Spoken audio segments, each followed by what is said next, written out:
Et partons donc sans attendre au nord-ouest de Beaune, en Côte d'Or, sur les lieux de cet accident qui s'est produit la nuit dernière. Un autocar transportant des enfants de 5 à 15 ans s'est couché sur l'autoroute A6. Le chauffeur se serait assoupi. Une adolescente est décédée. On fait le point tout de suite avec Pierre Galacio, Diane Mourgue et Baptiste Cisco. Il est 1h30 cette nuit quand les secours découvrent cet autocar couché sur son flanc droit, le long de l'autoroute A6 à hauteur de Dijon. Le pare-brise pulvérisé témoigne de la violence de l'accident qui a mobilisé 118 sapeurs-pompiers du département de la Côte d'Or.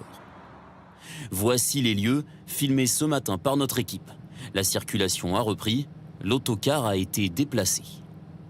Il était parti hier de la ville des Andelys dans l'Eure, destination les Hautes-Alpes pour une colonie de vacances au ski. La sortie de route a eu lieu au bout de 370 km sur la commune d'Aiguilly. Le maire, alerté dans la nuit, s'est rendu sur les lieux de l'accident à 2 h ce matin. Très peu de circulation, une pluie comme tout de suite, à peu près. Pas de brouillard, je ne peux pas dire que le brouillard, il y avait au moins, je suis sûr qu'on peut affirmer une visibilité de 800 mètres.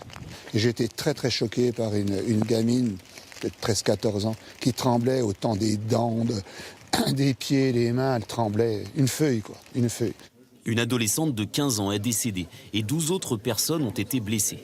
Selon les premiers éléments de l'enquête, le conducteur de l'autocar se serait assoupi au volant. Un drame pour tous les habitants des Andelys d'où l'autocar est parti hier.